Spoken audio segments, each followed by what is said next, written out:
Once again, good morning to everyone.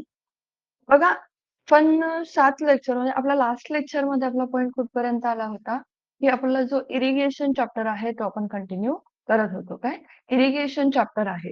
Irrigation जो आपला क्लायमेटचा chapter आहे तो आपण कंटिन्यू करत होतो. इरिगेशन कंप्लीट झालं होतं मला असं वाटतंय आणि क्लायमेट जे आहे क्लायमेट थोडंसं बघितलेलं होतं. ओके. इव्हॅपोट्रान्सपिरेशन बघा त्या दिवशी थोडासा उल्लेख झाला होता इव्हॅपोट्रान्सपिरेशनचा.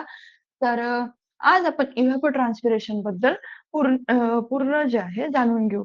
इव्हॅपोट्रान्सपिरेशन मध्ये आपण फक्त काय बघितलं, की व्हॉट इज इव्हॅपोट्रान्सपिरेशन आणि त्याच्यानंतर आपण त्याच्यामध्ये use of anti transparents. Okay. Use of anti transparent एवढा पार्ट जो आहे आपला मागच्या म्हणजे 5व्या की 6व्या लेक्चरमध्ये मला असं वाटतंय कव्हर झालेला आहे. ओके. आज आपण बघणार आहोत, की इव्हॅपोट्रान्सपिरेशन म्हणजे काय हे तर माहितीच आहे. त्याच्यानंतर पोटेन्शियल इव्हॅपोट्रान्सपिरेशन म्हणजे काय होतं? त्याच्यानंतर त्याच्या मेथड्स त्याच्या मेथड्स कोणत्या-कोणत्या आहेत? ओके. डिटेल स्टडी त्याला मेजर कसं करायचं? ओके. ह्या गोष्टीचा आपण कन्झर्व्हेटिव्ह वाटेवर यूज काय असते? हे आपण डिटेल असं बघणार आहोत. बघा, इव्हॅपोट्रान्सपिरेशन म्हणजे काय? की जे वॉटर लॉस होत आहे क्रॉपमुळे त्याला काय म्हणतो आपण? ट्रान्सपिरेशन आणि जे सॉइल सरफेसमुळे वॉटरचा लॉस होतो त्याला काय म्हणतो आपण? इव्हॅपोरेशन. मग हे काय झालं? सॉइल सरफेस मधून झालेलं इव्हॅपोरेशन आणि ट्रान्सपिरेशन याला कलेक्टिव्हली आपण म्हणतो इव्हॅपोट्रान्सपिरेशन. ओके. आता नेक्स्ट कॉन्सेप्ट येतो तो म्हणजे पोटेन्शियल इव्हॅपोट्रान्सपिरेशन. पोटेन्शियल इव्हॅपोट्रान्सपिरेशन काय असतं? हा जो कन्सेप्ट आहे हा कुणी दिला होता स्टार्टिंगला? थ्रोनवेट नावाच्या सायंटिस्टने दिलं होतं. आणि पोटेन्शियल इव्हॅपोट्रान्सपिरेशन म्हणजे काय? की occur when the ground is fully or completely covered bye actively growing vegetation. जसे की आपली सध्या खरीपची सिच्युएशन आहे. आपल्या फील्डवरती आपल्याला काय दिसत आहे? सगळीकडे सोयाबीनच दिसते. सगळीकडे आपल्याला सोर्गमच दिसतो. ओके. सगळीकडे आपल्याला काय दिसतंय? टर्मरिकच दिसत आहे. ओके. सगळीकडे काय दिसते आहे? टर्मरिकच दिसते आहे.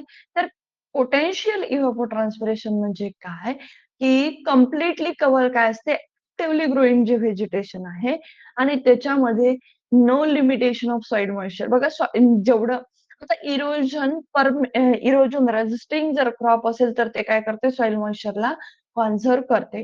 पण इव्हॅपोट्रान्सपिरेशनची हे काय? पीईटी काय? Per limit for a crop in a given environment. Crop म्हणजे काय? की या क्रॉपमधून ट्रान्सपिरेशन जास्त होते. या क्रॉपमधून काय होते? ट्रान्सपिरेशन जास्त होते. त्याचं पोटेन्शियल जास्त वाढतं म्हणून आपण त्याला अप्पर लिमिट म्हणतो. कशाची? इव्हॅपोट्रान्सपिरेशनची. काय म्हणतो त्याला? अप्पर लिमिट असं म्हणतो. ओके. पोटेन्शियल इव्हॅपोट्रान्सपिरेशन नावातच काय आहे? त्याच्या पोटेन्शियल आहे. तो इव्हॅपोट्रान्सपिरेशनच्याही वरचा आहे. ओके. एवढं त्याच्यामध्ये पोटेन्शियल आहे असं तुम्ही लक्षात ठेवलं तरी चालेल. ओके. त्यानंतर मेजरमेंट कसं करायचं इव्हॅपोट्रान्सपिरेशनचं? तर लायसीमीटर यूज होते. काय यूज होतं? बघा इथं काय तुम्हाला एक इन्स्ट्रुमेंट दिसते आहे. त्याचं नाव काय आहे? लायसीमीटर. वॉटर लॉस किती झाला? वॉटर गेन किती झाला? त्याच्यानंतर इव्हॅपोट्रान्सपिरेशन लॉसेस कोणते आहेत? लीचिंग लॉसेस किती आहेत? हे जे आहे हे सगळं कोण मेजर करत असतं? लायसीमीटर मेजर करत असतं. इव्हॅपोट्रान्सपिरेशन काय आहे? लायसीमीटर. ओके. ते झाल्याच्या नंतर सॉइल मॉइश्चर डिप्लेशनचा स्टडी जो आहे डिप्लेशन म्हणजे वॉटर डिप्लेट किती होते ह्याचा फॉर्म्युला जर म्हटला तर काय आहे? Field capacity minus permanent wilting point into depth into bulk density. Okay. Bulk density म्हणजे हे सॉइल किती कॉम्पॅक्ट झालेली आहे, किती डेप्थ आहे. ओके. त्याची डेप्थ किती आहे वॉटरची सॉइल मॉइश्चर कन्झर्व्ह करण्याची आणि field capacity minus permanent wilting point म्हणजे काय? जी फील्ड कॅपॅसिटी लाईज करते 0.1 टू 0.33 एटीएम. ओके. 0 टू 0च्या सरफेस टेन्शन वरून 0.1 टू 0.3 पर्यंत जेव्हा येते ती काय असते? फील्ड कॅपॅसिटी आणि 0.15 पर्यंत जाते ती काय असते? Permanent wilting point. ओके. ह्याच्यामधला जो डिफरन्स आहे आणि त्याला गुणेला काय होतंय? डेप्थ होत आहे, की किती डेप्थ पर्यंत त्याची काय आहे? मॉइश्चर प्रेझेंट आहे आणि बल्क डेन्सिटी यावरून आपल्याला डिप्लिशन. ओके. हे डेप्थ कुठपर्यंत होती, की बाबा ठीक आहे 30 सेंटीमीटर डेप्थपर्यंत काय होती मॉइश्चर होतं. पण आता डिप्लीट होत आहे. तर ते डिप्लीट किती झालं? आता सध्या किती आहे? 20 सेंटीमीटर आहे आणि बल्क डेन्सिटी कॉम्पॅक्शन किती झालं आहे, याच्यावरती आपण डिप्लेशन पॉइंट जो आहे, तो मेजर करत असतो. ओके. नेक्स्ट आता आहे, की ट्रान्सपिरेशन आपण आणखी जो इव्हॅपोरेशन डेटा आहे, त्याच्यावरून कसं मेजर करू शकतो? त्याच्यासाठी आहे US WB class A open pan evaporimeter हे काय आहे? फक्त इव्हॅपोरेशन ट्रान्सफर केलं. इव्हॅपोरेशन जे आहे त्याच्यासाठी सनकन स्क्रीन इव्हॅपोरीमीटर. जर तुम्हाला इव्हॅपो ट्रान्सपिरेशन विचारलं तर तुम्ही आन्सर काय द्यायचंय? लायसीमीटर. ओके. आणि जर तुम्हाला इव्हॅपोरेशन मेजर जर म्हटलं तर ओपन पॅन इव्हॅपोरीमीटर, सनकन स्क्रीन इव्हॅपोरीमीटर आणि पोर्टेबल इव्हॅपोरीमीटर आन्सर करायचं आहे. ओके. याच्यावरती डिटेल तर काही असं विचारणार नाही. फक्त तुम्ही सायंटिस्ट लक्षात ठेवा. काय शर्मा अँड दस्ताने. हे जे आहे सनकन स्क्रीन इव्हॅपोरीमीटर कुणी डेव्हलप केलं? शर्मा अँड दस्ताने. एवढं लक्षात ठेवलं तरी खूप झालं. ओके. त्यानंतर consumptive use of water. Consumptive use of water म्हणजे काय? Designated losses due to evapotranspiration and water used by plant for metabolic activity.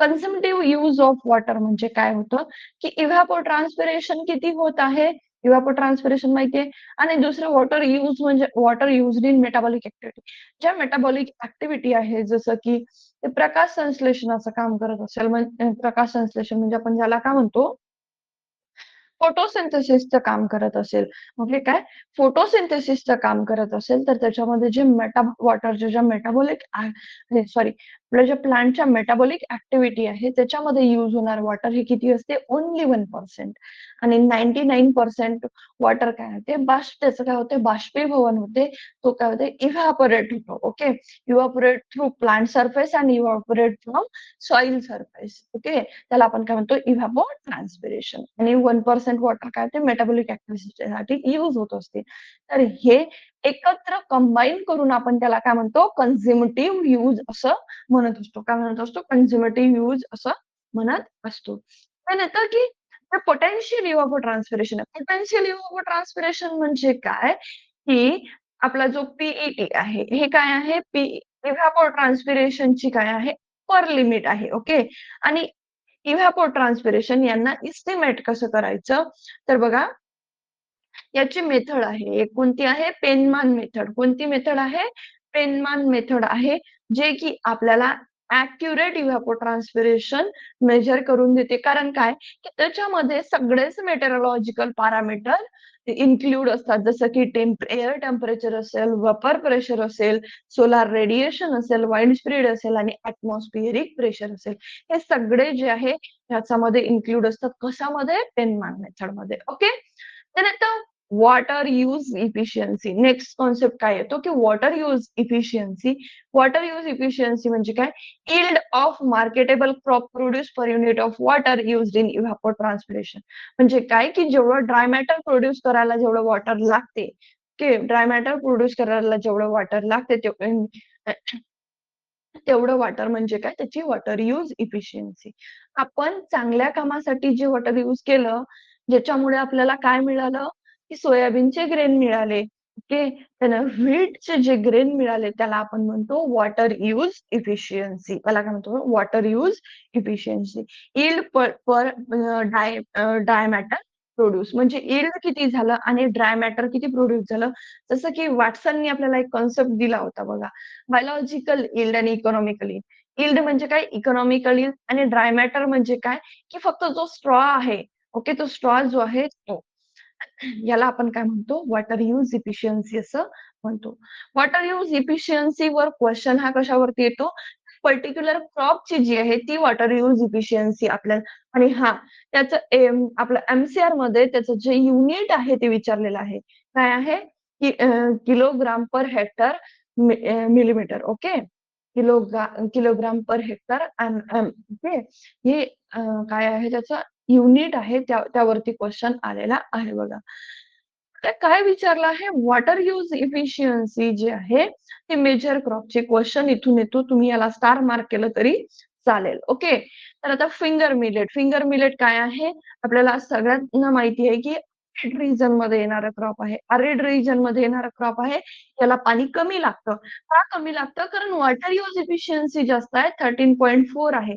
जेवढं वॉटर आपण त्याला वॉटर जे आहे, वॉटर आपण प्लांटला देऊ, क्रॉपला देऊ, ते ते काय करते तेवढं यूज करून घेते. तेवढं काय करते? यूज करून घेते. आणि सगळ्यात कमी आहे ते म्हणजे राईसचं 3.7.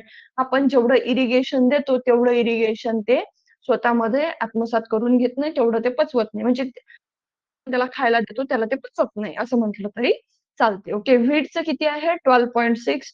नंतर ग्राउंडनट 9.2, सॉरगम 9, पर्ल मिलेट आणि मेसचे किती आहे? 8.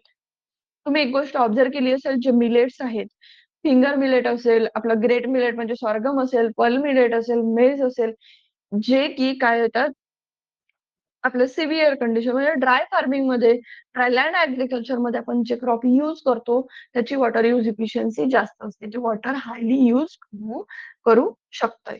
ओके. देन नेक्स्ट येतं, की वॉटर यूज एफिशियन्सीच्या 2 टाइप पडतात. ते म्हणजे क्रॉप वॉटर यूज एफिशियन्सी आणि फील्ड वॉटर यूज एफिशियन्सी. आता क्रॉप वॉटर यूज एफिशियन्सी म्हणजे काय, की यील्ड किती आणि त्याने इव्हॅपोट्रान्सपिरेशनमध्ये वॉटर गमावलं किती. ओके.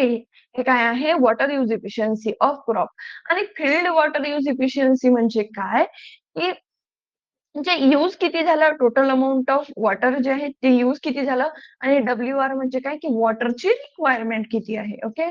वॉटरची रिक्वायरमेंट किती आहे. ओके. यील्ड किती आणि त्याने यूज किती केलं. आणि क्रॉपमध्ये काय करतात, इव्हॅपोट्रान्सपिरेशन या क्रॉपनी ट्रान्सफायर किती केलं हे क्रॉप यील्ड मध्ये बघितल्या जाते. आणि जे फील्ड आहे, फील्डमध्ये किंवा त्यांनी यूज किती केलं, ओके, फील्डमध्ये यूज किती झाला त्याच्यापैकी आपल्याला यील्ड किती मिळालं. समजलंय तुम्हाला? एकदा जर गोष्टी क्लिअर असतील तर क्लिअर म्हणा, आपण समोर जाऊया. आणि जर काही प्रॉब्लेम असेल तर तसं सांगा. ओके. नेक्स्ट येतो, की इम्पोर्टंट टर्मिनॉलॉजी. आपला जो 7th चॅप्टर आहे, 7th नंबरचा चॅप्टर होता इरिगेशनचा, तो इथं कंप्लीट झालेला आहे. आता आहेत की इम्पोर्टंट टर्मिनॉलॉजीज, जसं की टर्म आहे क्युरिंग, जे की रिलेटेड कशाशी आहे, की जे processing of drying of leaves to develop colour, aroma आणि क्वालिटी.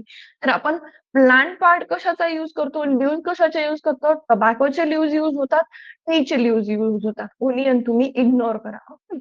काय हे जनरली टोबॅको आणि टीचे लीव्हज काय होतात, क्युरिंग पण ड्रायिंग जे आहे, ड्रायिंग लीव्हज, ड्राईड लीव्हज जे आहे ते यूज करत असतो. ओके. कोणता? टोबॅको आणि टी. त्याला काय म्हणतो आपण, त्या प्रोसेसिंगला काय म्हणतो, क्युरिंग असं म्हणतो. ओके. काय म्हणतो? क्युरिंग असं म्हणतो. पण आता स्ट्रिपिंग, स्ट्रिपिंग म्हणजे काय, की removal of outer layer of bark from the stem. Generally जे जूट आहे, ओके, जूट क्रॉपची जी बार्क आहे, त्याची जी छाल आहे, ती रिमूव्ह आउट केल्या जाते. त्याला काय म्हणतो आपण, स्ट्रिपिंग असं म्हणतो. त्याला काय म्हणतो आपण, स्ट्रिपिंग म्हणतो. क्वेश्चन कसा येतो बघा, जर तुम्ही मागच्या वर्षीचे एमसीआरचे क्वेश्चन पेपर जर बघितले, क्वेश्चन निप्पिंग वरती आलाय, की निप्पिंग कॅरिड आउट कुठं केलं जाते, तर निप्पिंग म्हणजे काय हे तुम्हाला माहिती असणं गरजेचं आहे आणि त्याचं एक्झाम्पल माहिती असणं गरजेचं आहे. निप्पिंग म्हणजे काय, removal of terminal bud or growing point. आता हा जो ग्रोविंग पॉइंट आहे हरभऱ्याचा, हा रिमूव्ह आउट करायचा असतो. ओके. कॉटन मध्ये जो वरचा पार्ट असतो, ओके, वरचा पार्ट म्हणजे व्हेजिटेटिव्ह स्टेजला 45 डेज वरती जेव्हा कॉटन असतं, त्याच्या वरचा पार्ट जर तुम्ही रिमूव्ह केला, तर हा काय करतो, बाकीच्या ज्या फांद्या आहेत, ओके, ज्या फांद्या आहेत, की ज्या ब्रांचेस ज्या आहेत, एक्स्ट्रा ब्रांच ज्याला आपण सिम्पोडियल ब्रांचेस म्हणतो कॉटनमध्ये, त्या इन्क्रीज व्हायला मदत करते. ओके. म्हणजे क्रॉप कॅनॉपी जी आहे ती इन्क्रीज करते. काय करते? क्रॉप कॅनॉपी इन्क्रीज करते. हरभऱ्यामध्ये सुद्धा तेच होते. त्याचं मेन रिझन काय आहे, की निप्पिंग कशासाठी केली जाते? निप्पिंगचं मेन महत्त्वाचं रिझन असतं, की ब्रांचेस यायला पाहिजे. खूप साऱ्या व्हेजिटेटिव्ह ब्रांचेस जर आल्या, तर त्याला काय होईल? जास्तीत जास्त प्रमाणात ते आप जर जर समजा आता हरभरा असेल, तर हरभऱ्याला घाटे जास्त लागतील. कॉटन असेल, त्याला बॉल्स जास्त लागतील. ओके. हे निपिंगच्या मागचं उद्दिष्ट असतं. त्यानं हे व्रॅपिंग हे जनरली कशामध्ये करतात? शुगर केनमध्ये. Covering the growing shoot with the leaves for the protection. Okay. Protection against insect pest असेल, त्यासाठी काय करतात? व्रॅपिंग. देन येतं प्रॉपिंग. प्रॉपिंग म्हणजे काय? Supportive supporting the plant or bunch of a prop. हे बघा, एक्झॅक्टली असं बांधलेलं नसतंय. जो आपला बनाना आहे त्याला काय अशी अशी जे आहे तिरकस जी आहे एक काय दिले जाते, सपोर्ट जो आहे तो प्रोव्हाईड केला जातो बघा. कशासाठी? कारण की हे जे काय असते आपलं बनाना क्रॉप जो आहे तो त्याला स्टेम असतो, पण तो कसा असतो? सुडो स्टेम असतो. कसा असतो? सुडो स्टेम असतो. सुडो स्टेम म्हणजे काय? की त्याला तेवढी रिजिडिटी, जेवढी निंबाच्या खोडाला रिजिडिटी असते त्याची तशी बनानाच्या जी ट्रंक आहे त्याला रिजिडिटी नसते. त्याच्यासाठी काय करतात? टॉपिंग अप्लिकेट. त्याच्यानंतर आहे ट्रॅशिंग. ट्रॅशिंग म्हणजे काय? Removing of top and dry leaves after harvest. Harvest करायच्या वेळेस बघा, तुम्ही शुगरकेन तुमच्या घरी आणला असेल ओके मार्केटमधून, तर त्याचा जो टॉप पोर्शन आहे तो रिमूव्ह केलेला असतो किंवा त्यांनी रिमूव्ह नाही केला तर आपण त्यांना रिमूव्ह करायला सांगतो ओके आफ्टर हार्वेस्टिंग. तर त्याला काय म्हणतात? त्याला आपण काय म्हणतो? ट्रॅशिंग म्हणतो. त्याला काय म्हणतो? ट्रॅशिंग म्हणतो. आता बघा बनानामध्ये क्रॉपिंग केलं जाते ओके. त्यानंतर बरेचसे इंटरकल्चरल ऑपरेशन आहेत. ते डिनॅवलिंग वगैरे ते जे आहे आपण पर्टिक्युलर हॉर्टिकल्चरचा बनाना जेव्हा आपण बघू तेव्हा आपण डिस्कस करूया. आता एवढं जरी टर्म लक्षात ठेवलं तरी चालते. ओके. त्यानंतर आहे protein content in crop. Most important आहे बघा. प्रोटीन कंटेंट जे आहे यावरती एक्झाम पॉइंट ऑफ व्ह्यू बरेच वेळा क्वेश्चन जो आहे तो येत असतो. ओके. देन येतं याच्यामध्ये बघा राईसमध्ये कोणतं प्रोटीन आहे एकदा मला तुम्ही कमेंट करून सांगा. हे बघा राईसमध्ये प्रोटीन किती आहे? 6 to 7%. मेजमध्ये 10, बाजरामध्ये 11 to 12%, व्हीटमध्ये 11 to 20%, sorghumमध्ये 10 ते 12 आणि बार्लीमध्ये काय आहे? 11 to 5%. आता राईसमध्ये कोणतं प्रोटीन असतं? ओरायझिन प्रोटीन असतं. राईसच्या नावावरूनच आपल्याला लक्षात राहतं ओरायझा सटाव्यावरून ओरायझिन. ओके. मेजमध्ये कोणतं असतं? झेन प्रोटीन असतं. कोणतं प्रोटीन असतं? झेन प्रोटीन असतं. जे की काय आहे मेजच्या नावावरून अगेन लक्षात राहते, की तो झेन आहे झिया मेज. क्युरिंग जी आहे ती ओनियनमध्ये करतात, बरोबर आहे. पण म्हणजे कसं माहितीये का, की त्याच्यावरती आतापर्यंत तरी क्वेशन आला नाही. क्वेशन जो आहे तो टोबॅको आणि टी वरती आलेला आहे. बरोबर आहे तुमचं, की त्याच्यामध्ये आपण क्युरिंग परफॉर्म जे आहे स्टोरेज कॅपॅसिटीसाठी करत असतो. ओके. त्याच्यानंतर येतो बघा, आता इथं काय आहे झेन प्रोटीन. ओके. त्यानंतर व्हीट जे आहे, व्हीटमध्ये कोणतं प्रोटीन असते? ग्लुटेन प्रोटीन असते. ओके. कोणतं प्रोटीन असते? ग्लुटेन प्रोटीन असते आणि बार्लीमध्ये काय आहे? अल्ब्युनॉइड प्रेझेंट असतात. ओके. क्वेशन तुम्हाला याच्यावरती येईल. Gluten, zein, oryzin. ओके. कोणतं? Oryzin protein. ओके. त्यानंतर येतं पल्सेसमध्ये ग्राममध्ये किती असतं? 21.1. जे लेंटिल आहे त्याच्यामध्ये हायेस्ट 25% प्रोटीन आपल्याला पाहायला मिळतं. ओके. देन येतं ऑइल पर्सेंटेज. ओके. काय ते? Oil percentage. ऑइल पर्सेंटेजमध्ये आता कोकोनट जे आहे, कोकोनटमध्ये सगळ्यात जास्त ऑइल प्रेझेंट असतं. ते किती आहे? 60%. ओके. हे काय आहे? प्लांटेशन क्रॉप आहे. काय आहे? प्लांटेशन क्रॉप आहे. देन आहे सिसामी जे तीळ आहे. ओके. तिळामध्ये किती असतं? 46 ते 52%. ग्राउंडनटमध्ये किती? 45. कॅस्टरमध्ये किती? 35 ते 58. सॅपफ्लॉवर 24 ते 36. रेपसीड आणि मस्टर्डमध्ये किती असतं? 33 ते 39. आणि सोयाबीनमध्ये किती असतं? 20%. सोयाबीनमध्ये किती असतं? 20%.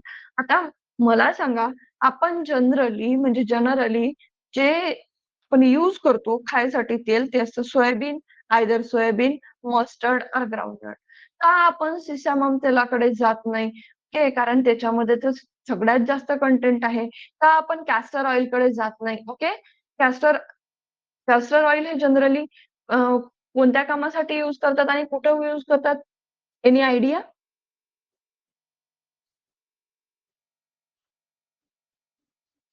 Any idea regarding this? सॅफ्लॉवरचं तेल सुद्धा बरेच जण म्हणजे राजस्थानच्या एरियामध्ये खातात लोकं. त्यानंतर रेपसीड आणि मस्टर्ड आहे. रेपसीड मस्टर्ड जे आहे पंजाबचा एरिया वगैरे जे आहे, मकई की रोटी आणि सरसों का साग, तर ते रेपसीड आणि मस्टर्ड सुद्धा यूज करतात. बघा, कोकोनट ऑइल हे आपण हेअर ऑइल म्हणून यूज करतो. ओके. सिसॅमम जे आहे, सिसॅममचं प्रोडक्शन तेवढं कमी आहे. काय आहे? प्रोडक्शन खूप प्रोडक्टिव्हिटी किंवा प्रोडक्शन खूप कमी आहे, कारण त्याची प्रोडक्टिव्हिटी कमी आहे. तुम्हाला एकराला 3 ते 4 क्विंटल होईल फार तर फार झालं तर, नाहीतर तेवढं सुद्धा होत नाही. पण सोयाबीन कसं आहे, सोयाबीन जे आहे, आपला जेवढा डेली इंटेक आहे, बाकी लोकांचा जेवढा डेली इंटेक आहे, ओके. पूर्ण जर पॉप्युलेशनचा विचार केला तर सोयाबीन हे काय देतं आपल्याला सगळ्यात जास्त यील्ड देतं. ह्या सगळ्यांचा विचार केल्यापेक्षा okay.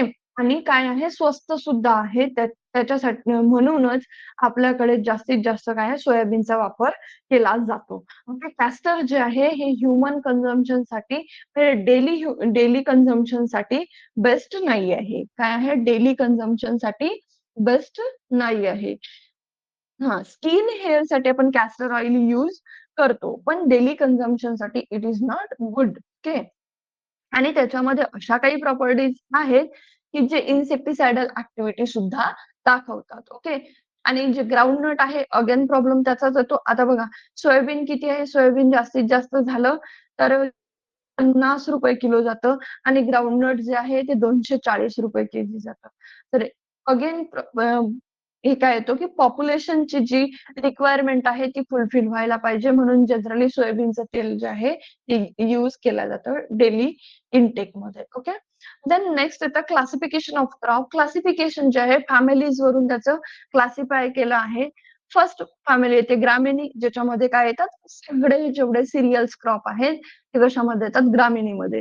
Okay. Largest कल्टिव्हेटेड crop family आहे, ग्रास फॅमिली आहे. ओके. ज्याच्यामध्ये सीरियल्स येतात, नापियर ग्रासेस वगैरे येतात. लेग्युमिनसी आपण त्याला काय म्हणतो पॅपिलियासी सुद्धा म्हणतो. ज्याच्यामध्ये काय येतं पल्सेस, ग्राउंडनट, सनहेम्प, बरसीम, अल्फा-अल्फा, धान्या, ओके, फेन्युग्रीक वगैरे हे कशामध्ये येतं लेग्युमिनसीमध्ये. आता याच्यामध्ये तुम्हाला लक्षात काय ठेवायचं आहे सनहेम्पची फॅमिली. कारण सनहेम्प आपल्याला काय देतो, की सनहेम्प एक कॅश क्रॉप किंवा कॉटन आहे. ओके. कॉटनच्या सारखा सनहेम्पचा प्रोड्यूस असतो. ओके. पण फॅमिली कोणती आहे याची? लेग्युमिनसी. ओके. त्यानंतर बरसीम आणि अल्फा-अल्फा सुद्धा महत्त्वाच्या आहेत. ध्यानच्या वगैरे लक्षात राहतं. पण सनहेम्प आणि बरसीम आहे याची फॅमिली कोणती आहे? लेग्युमिनसी. पण आता सोलानेसी. सोलानेसी फॅमिलीमध्ये कोण येतं? ब्रिंजल, टोमॅटो, पोटॅटो, चिली हे सगळे कशामध्ये येतात? हे येतात सोलानेसीमध्ये. एक्झाम्पल आपल्याला टोबॅको ध्यानात ठेवायचं आहे. काय आहे? टोबॅको ध्यानात ठेवायचं आहे, इम्पॉर्टंट आहे. त्यानंतर आहे क्रुसिफेरी. क्रुसिफेरी ज्याला आपण ब्रासिकेसी सुद्धा म्हणतो, ज्याच्यामध्ये काय येतं मस्टर्ड, रॅडिश, कॅबेज आणि कॉलीफ्लॉवर. कशामध्ये येते? क्रुसिफेरी. कुकुरबिटेसीमध्ये गोड्स, कुकुंबर आणि पंपकिन सगळे गोड. रिच गोड, बिटर गोड, ॲश गोड सगळे गोड कशामध्ये येतात? कुकुरबिटेसीमध्ये. ओके. मालवेसीमध्ये कोण येतं? कॉटन, भेंडी. कॉटन आणि भेंडी. त्याच्यानंतर याच्यामध्ये जी कॅनाबिना इंडिका आहे आपली, जिचं मला मराठी नाव आठवत नाहीये आता. बघा ती लाल बोंडाची एक ही येतंय, लाल बोंडे असतात तिला. ती सुद्धा याच्यामध्ये कॅनाबिना इंडिका म्हणतात त्याला. ती कशामध्ये येते? मालवायसीमध्ये येते. ओके. त्यानंतर ॲस्टरेसी ज्याला कंपोझिटी सुद्धा म्हणतात. सनफ्लॉवर, सॅफफ्लॉवर, नायजर जनरली ऑइलसीड फॅमिली आहे. आता जनरली ऑइलसीड फॅमिली का म्हटलं? कारण की लेग्युमिनसीमध्ये ग्राउंडनट येतं. त्याच्यानंतर सोयाबीन जे आहे हे 2 ऑइलसीड क्रॉप आहेत, पण लेग्युमिनसीमध्ये येतात. ऑइलसीड क्रॉप आहेत, पण लेग्युमिनसीमध्ये येतात. म्हणून इथे आपण जनरली ऑइलसीड म्हणजे याला काय आहे थोडेसे आहेत. Okay. Most of the crop जे आहे हे अस्टरेसी फॅमिलीचे काय आहेत ऑइलसीड क्रॉप आहेत. देन आहे चेनोपोडिलियसी, स्पिनॅच, शुगर बीट. बघा इम्पॉर्टंट आहे. बीट, शुगर बीट, स्पिनॅच याची फॅमिली कोणती आहे? चेनोपोडियसी. युफोर्बिएसी, कॅस्टर आणि टोपिएका. कॅस्टर वरती क्वेश्चन येऊ शकतो. ओके. Convolvulaceae sweet potato. आता बघा तुम्ही एम-सी-आरचे क्वेशन जर बघाल, तर या स्वीट पोटॅटोवरती क्वेशन आलेला आहे, या स्पिनॅचवरती क्वेशन आलेला आहे. आंबेलिफेरी, कोरिएंडर, क्युमिन आणि कॅरट, अलियासी, ओनियन, गार्लिक, जिंजिबरेसी, जिंजर आणि टर्मरिक. ओके. आता बघा, आता आपलं जे टर्मिनॉलॉजीज आहेत, त्या टर्मिनॉलॉजीज आपण बघितल्या. ऑइल पर्सेंटेज, त्यानंतर प्रोटीन पर्सेंट बघितले आणि जे क्रॉप आहे त्याचं क्लासिफिकेशन बघितलं बेस्ड ऑन फॅमिलीज. आजपासून आपण सुरुवात करणार आहोत क्रॉप प्रोडक्शन टेक्नॉलॉजीला. कुणाला काही डाऊट आतापर्यंत जेवढं पाठ झालं त्याला कुणाला काही डाऊट त्याच्यामध्ये कुणाला काही डाऊट? जर डाऊट नसेल तर तुम्ही जस्ट फक्त एवढं टाइप करा की येस क्लिअर. आपण समोर जाऊया. Okay. Crop production technology discuss करूया.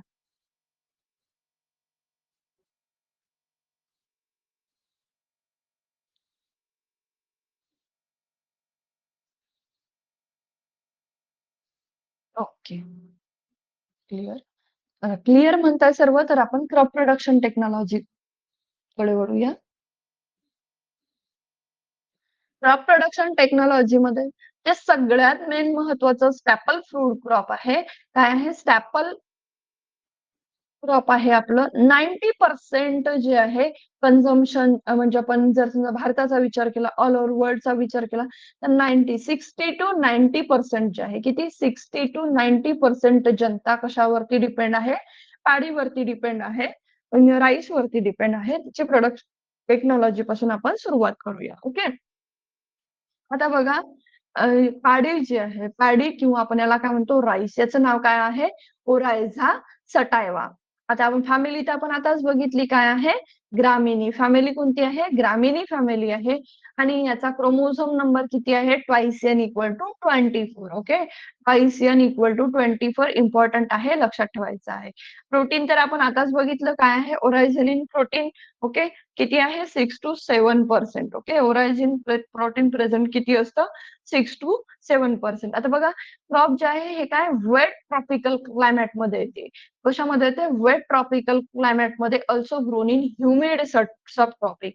जर तुम्हाला मोठा मोठा क्लायमेट जर विचारलं एक्झाम मध्ये, तर तुम्हाला काय द्यायचं आहे? क्लायमेट आपल्याला कसं रिक्वायर्ड आहे? Hot and humid climate. Okay. In India ranks first in among serial both area आणि प्रोडक्शन. एरिया सुद्धा कशाचा जास्त आहे? राईसचा आणि ऑफकोर्स प्रोडक्शन सुद्धा, कारण काय फूड क्रॉप आहे आपलं. ओके. आता याच्यामध्ये पॉइंट बघा, हलिंग पर्सेंटेज इन राईस 66%, म्हणजे 2/3 ऑफ पॅडी. आता तुम्ही हलिंग पर्सेंटेज बऱ्याच याचे रीड केले असाल. हलिंग पर्सेंटेज म्हणजे काय असतं? हलिंग पर्सेंटेज वेगळं काहीच नसते. जो आपला हार्वेस्टेड राईस असतो त्याच्यामधली जी जी ब्राऊन लेयर आहे, ओके, ती जी ब्राऊन लेयर आहे आफ्टर हार्वेस्ट आपण सेपरेट करतो आणि त्याच्यानंतर आपल्याला जो मिळणारा राईस आहे, ते हा राईस आपल्याला किती मिळतो? 66%. म्हणजे काय? की जर 100 किलो जर आपला हा पॅडी असेल, ओके, जो की हस्कवाला असेल, ब्राऊन कलरचा असेल, त्याच्यावरती आउटर लेयर जसं जसं त्याच्यामधून आपल्याला 66 किलो काय मिळतो?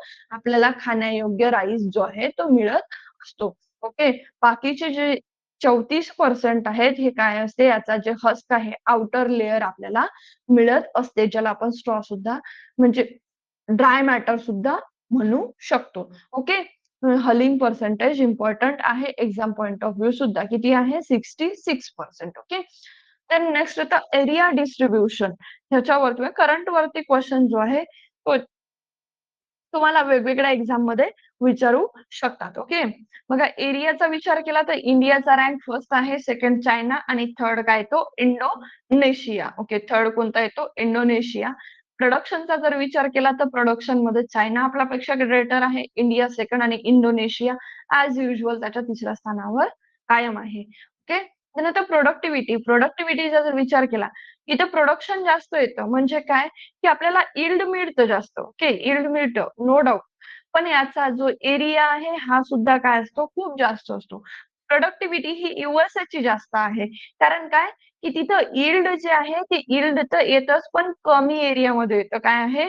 जेवढं यील्ड ते घेतात ते खूप कमी एरियामध्ये येतात, स्मॉल एरियामध्ये घेतात. ते त्यांचा लागत खर्च जो कमी असतो त्याच्यामुळे प्रोडक्टिव्हिटी काय ते काय होते? याची प्रोडक्टिव्हिटी जास्त कुठे आहे? जपान आणि चायनाचा थर्ड नंबर लागतो. आता प्रोडक्शन म्हणजे काय? एकूण झालेलं उत्पादन. काय आहे? उत्पादन. आणि प्रोडक्टिव्हिटी म्हणजे काय? की उत्पन्न. की तुमचा खर्च वजा जे काही तुम्हाला राहिलंय ते असते उत्पन्न, आपली प्रोडक्टिव्हिटी, जे की USA, जपानची चांगली आहे. इंडियाचा जर विचार केला तर एरियामध्ये वेस्ट बेंगॉल, यूपी आणि बिहार. फर्स्ट काय? वेस्ट बेंगॉल, यूपी आणि बिहार. प्रोडक्शनचा जर विचार केला तर वेस्ट बेंगॉल, यूपी आणि एपी. एपी पण जास्त आहे. आणि जर विचार केला तर तो काय आहे? कशाचा जास्त आहे? Punjab. 34 quintal per hectare. 34 quintal per hectare productivity. Okay. Then next हे होतं की याचे जीनस आपण बघितलं की याला काय आहे? टॉइसन इक्वल टू 24 डिप्लॉइड नेचर ओरायझा सटायवा याचं नाव आहे. आता बघा याचे क्लासिफिकेशन जे आहे हे 3 याच्यामध्ये क्लासिफाय होतं. जसं की इंडिका, सॉरी 4 याच्यामध्ये इंडिका, जापोनिका, जावानिका आणि ओरायझा ग्लॅब्लिरेमा. ग्लॅब्लिरेमा जो आहे एवढा इम्पॉर्टंट नाही आहे.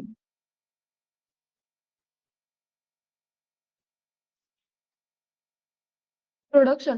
बघा हे जे आपण आकडे टाकले आहे त्याच्यामध्ये हे आपण तर घेतलेले नाही आहेत. ओके. जर तुम्ही हा जो इस्टिमेट दाखवत असाल तर तो इस्टिमेट जो आहे तो फायनल झालेला नसतो. ओके. कारण ना जे प्रोडक्शन प्रोडक्टिव्हिटी जी आहे याचे 3 लिस्ट येतात. ओके. थर्ड इस्टिमेट जो आहे तो कन्क्लूड केला जात असतो. फर्स्ट 2 जे इस्टिमेट्स येतात ना त्यावरती आपण जजमेंट नाही देऊ शकत. ओके. कारण हे जे बुक आहे, बुक सुद्धा कधीचं आहे? 2026चं आहे. ऑथर जे आहे, ऑथर टाकू शकले असते ह्या गोष्टींना. पण काय होतं, की फर्स्ट इस्टिमेटची एक व्हॅल्यू येते, सेकंड इस्टिमेटची एक व्हॅल्यू येते आणि थर्ड इस्टिमेट म्हणजे यांची दोघांची पूर्ण व्हॅल्यू येत असते. ओके. देन नेक्स्ट आता बघा याच्यामध्ये क्लासिफिकेशनमध्ये कसं केलं जातं, की इंडिका, त्यानंतर जापोनिका, जावानिका आणि ओरायझा ग्लॅब्रिडेमा. आता याच्यावरती बरेच वेळा क्वेश्चन जो आहे तो येत असतो. ओके. बरेच वेळा काय होतं क्वेश्चन यावरती अराईज होत असतो. इंडिका म्हणजे कोणता? की जो ट्रॉपिक आणि सबट्रॉपिक रिजन इंडियामध्ये ग्रो केला जातो, त्याला आपण काय म्हणतो? इंडिका. जो जपानमध्ये यूज केला जातो टेम्परेट आणि सब ट्रॉपिकल रिजनमध्ये त्याला म्हणतो आपण जापोनिका. काय म्हणतो आपण त्याला? जापोनिका. आणि दुसरा असतो जावानिका जो कुठं ग्रो केला जातो इंडोनेशिया. त्याला बाली राईस सुद्धा म्हणतात. ओके. त्यांना हे ओरायझा ग्लॅब्रिरेमा जो की वेस्ट आफ्रिकामध्ये यूज होतो. कुठं? वेस्ट आफ्रिकामध्ये ग्रो केला जातो. ओके. तर नेक्स्ट की इम्पोर्टंट फीचर आता बघा याची ओरिजिन कोणती आहे? Indo Burma region. ओरिजिन जे आहे, ओरिजिन कुठं आहे? Indo Burma region, south east Asia. Rice काय आहे? एक सेल्फ पॉलिनेटेड क्रॉप आहे. काय आहे? सेल्फ पॉलिनेटेड क्रॉप आहे. या पॉलिनेशनसाठी याला कुणाचीही गरज लागत नाही. कारण हे काय आहे? सेल्फ पॉलिनेटेड आहे. दुसरा आहे फ्रूट टाइप कॅरिओप्सिस. बघा क्वेश्चन हा इथून येतो. सेल्फ पॉलिनेटेड आहे की फ्रूट टाइप कसं आहे? कॅरिओप्सिस. त्यांचे कॅरिओप्सिस आहे, ग्रेन आहे. त्याच्यामध्ये काय असतात? वेगवेगळ्या लेयर्स असतात. लेमा आणि पिलिया त्याला आपण काय म्हणतो? हल. मग आपण हलिंग पर्सेंटेज बघितलं, ते त्याचं आउटर कव्हरिंग जे आहे ते कॅरिओप्सिसचं जे काय tightly enclosed by lemma and palea ज्याला आपण काय म्हणतो? हल असं म्हणतो. टेस्ट वेट म्हणजे काय? 1000 दाण्यांचं वजन किती आहे? 25 ग्राम. 1000 दाण्यांचं वजन किती आहे? 25 ग्राम. बासमती राईसचा जर विचार केला तर किती आहे? 21 ग्राम. नोट डाउन करायचं आहे. ओके. देन स्टेमला आपण काय म्हणतो? क्ल्यूम असं म्हणतो. स्टेमला काय म्हणतो? क्ल्यूम असं म्हणतो, जे की नोड आणि इंटरनोड पासून जी बनलेली असते त्याला काय म्हणतो? आपण स्टेम म्हणतो. एवढं इम्पोर्टंट नाहीये बघा. ओके. त्यानंतर इन्फ्लोरेसन्स हा पार्ट इम्पोर्टंट आहे. ओके. यावरती क्वेश्चन जो आहे तो येत असतो. इन्फ्लोरेसन्स काय आहे? इन्फ्लोरेसन्स कोणता आहे? पानिकल इन्फ्लोरेसन्स. कोणता आहे? पानिकल इन्फ्लोरेसन्स आहे. कारण इथे काय आहे? जे स्पाइकलेट्स आहे त्यांचा काय आहे? ग्रुप. आता इन्फ्लोरेसन्स म्हणजे काय? की फ्लॉवर अरेंजमेंट. ओके. फ्लॉवरची अरेंजमेंट कशी आहे? त्याला म्हणतात इन्फ्लोरेसन्स आणि याचं नाव काय आहे? पानिकल. क्लायमेटचा जर विचार केला हॉट आणि ह्युमिड क्लायमेट लागते. मी तुम्हाला सांगितलंच होतं आधी.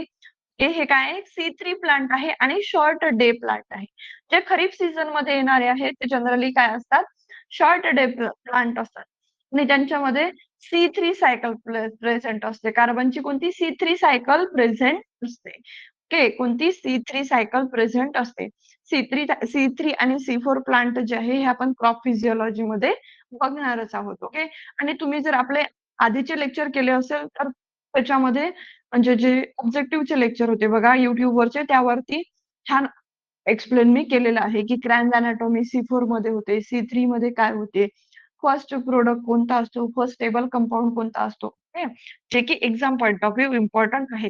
तुम्ही जर एम-सी-आरचा अभ्यास करत असाल, तर त्याचे जे पूर्ण ऑब्जेक्टिव्हज आहेत 2012 पासून मी तिथे एक्सप्लेन केलेले आहेत. तुम्ही जाऊन बघू शकता. ए-एफ-ओ साठी सुद्धा काही सेशन आपण घेतलेले आहेत. ते ते सुद्धा तुम्ही बघू शकता. ओके. तर आता सॉइल सॉइल कोणती असते? क्ले किंवा क्ले लोम सॉइल जे आहे जनरली की कोणती क्ले लोम सॉइल आणि दुसरी क्लेवाली किंवा क्ले लोमवाली जी सॉइल आहे ती बेस्ट सुटेबल असते. त्यानंतर जे सॉइलचं नेचर कसं असतं ॲसिडिक नेचर ज्याचा पी-एच काय असतो 4 ते 6 पी-एच जो आहे मोस्ट सुटेबल असतो कशासाठी राईस कल्टिव्हेशनसाठी. टेम्परेचर रेंज किती असायला पाहिजे 21 ते 37 डिग्री सेल्सिअस. ओके. इंडियामध्ये जो कल्टिव्हेट होणारा राईस आहे तो कोणता आहे? लोलँड राईस. कोणता आहे? लोलँड राईस. आणि हा सगळ्यात मेन महत्वाचा हा काय आहे? सेमी अक्वाटिक प्लांट आहे. हे काय आहे? सॉरी हे काय आहे? एक सेमी अक्वाटिक प्लांट आहे. काय आहे? सेमी अक्वाटिक प्लांट आहे. ओके. याचं फंक्शन सेमी अक्वाटिक प्लांट म्हणजे काय? की जे की त्याची ग्रोथ काय आहे? वॉटरमध्ये सबमर्ज होऊन होते. ओके. ऑल ऑक्सिजन ट्रान्सपोर्ट अ, बघा पॅरेनकायमॅटिक टिश्यू, अरेनकायमॅटिक टिश्यू आपण 12th मध्ये मला असं वाटतं की 11th मध्ये होता हा चॅप्टर जे टिश्यूजचा चॅप्टर होता बघा 9th स्टँडर्ड मध्ये होता एकदा आणि त्याच्यानंतर 11th मध्ये आपल्याला परत होता. एलेनकायमा, कोलेनकायमा, पॅरेनकायमा तर त्याच्यामधली जी एरेनकायमॅटस टिश्यू आहे ती म्हणजे जो ऑक्सिजन प्रोव्हाईड कोण करत असतं तर एरेनकायमॅटस टिश्यू करत असतात. ओके. त्यानंतर काडीचा सीझन बघा 3 सीझनमध्ये जो आहे काडी घेतला जातो. अस, अमन आणि बोरो. ओके. अस म्हणजे कधी? जो की एप्रिल आणि मे मध्ये घेतला जातो. अस. ओके. त्यानंतर अमन म्हणजे जो खरीपमध्ये घेतला जातो. ओके. जून, जुलैमध्ये 84% जो टोटल एरिया आहे हा कधी घेतला जातो? जून, जुलैमध्ये खरीप सीझनमध्ये म्हणजे जेव्हा काय होतो रेनी सीझन. ओके. रेनी सीझनमध्ये घेतला जातो. तिसरा असतो बोरो म्हणजे स्प्रिंग सीझन वसंत ऋतूत घेतला जातो. नोव्हेंबर टू डिसेंबरमध्ये काय केले जाते याची सोविंग केल्या जाते. आता अमन बोरो लक्षात कसा ठेवायचा? तर बघा अमन आपला काय आहे चांगला फ्रेंड आहे आणि आपण मोस्ट ऑफ द क्रॉप कधी कधी घेत असतो रेनी सीझन मध्ये घेत असतो. मग अमन आपल्या वेळेत आपल्याला साथ देणारा माणूस आहे. तो कधी येतो? जून, जुलैमध्ये आणि 84 एरिया यानेच कव्हर केलेला आहे. अमन झाला लक्षात राहिला. आता बोरो जो आहे, ओके. बोरो कधी येतो? बोरो येतो जेव्हा बोरं येतात. कधी? विंटर सीझनमध्ये. तुम्ही बोरं खाल्ली असतील जनरली कधी येतात? विंटर सीझनमध्ये नोव्हेंबर, डिसेंबरमध्ये. त्याच्यावरून आपण लक्षात कोणता ठेवणार आहे? बोरो सीझन.